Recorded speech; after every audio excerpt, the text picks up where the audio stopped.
قصيدة الشاعر الكبير ارتيبان بن ذواب المجامع السبيعي، شاعر القلطة والنظم.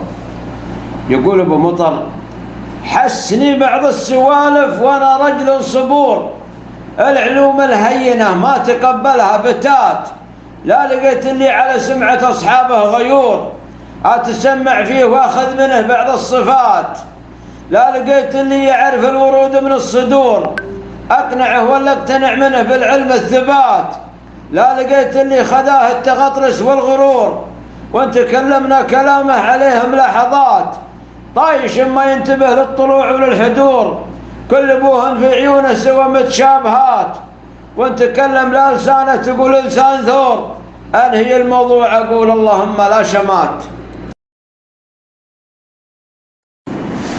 هذه بجراتي على ابيات الشاعر الكبير شاعر القلطة وشاعر النظم ارتيبان بن ذواب المجامع السبيعي أبو مطر.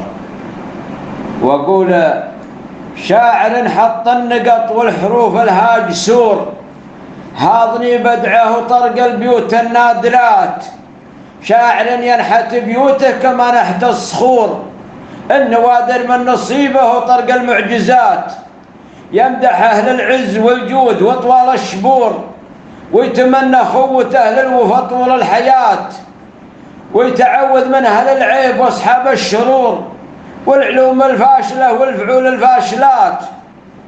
شايف انت للزمن شيء من بعض الأمور، واعرفه رجال يصبر وفيه مجاملات، مير صبر الناس ينباح من علة حور، والله ان ابو مطر كم يشوف مخالفات، والله ان ابو مطر كم يشوف مخالفات، والنهاية دامت الناس والدنيا تدور، طش ما ضيق ضميرك بسطر المهملات.